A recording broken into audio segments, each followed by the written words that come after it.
forever, really. I mean, it's about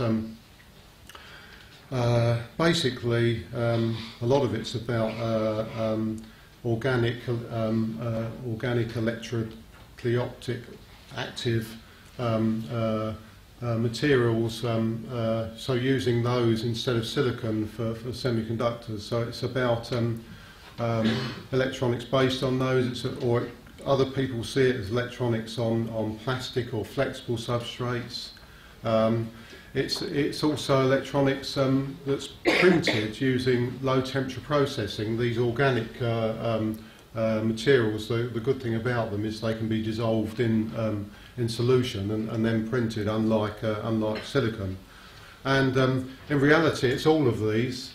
So, and it's about getting new processing technologies to give you new unique products. I mean, silicon is fantastic for processing, but you can't get large area devices. You can't get devices that are low enough cost to penetrate into some areas.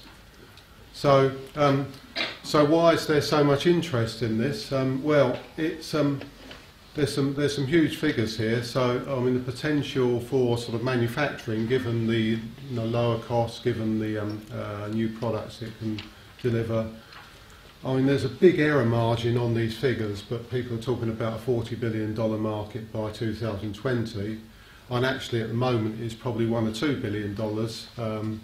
Obviously, we've got some examples of companies here who are right in the forefront of that.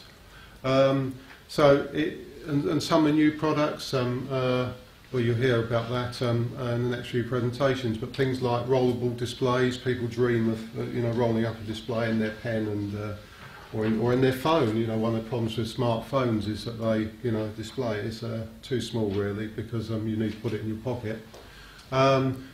Things like large area efficient lighting, or even things like sort of electronic wallpaper. Through to low-cost solar cells. So, and the reason why we're interested in it is that we've got a number of companies that are at the forefront of this, and we've got an embryonic supply chain. So, just to give you some examples of the technology, on the sort of display side. In fact, companies like Cambridge Display Technology have moved from what you see on the left here, a tiny sort of a demonstrator, through to printing displays, and ultimately you might see 3D displays of this size.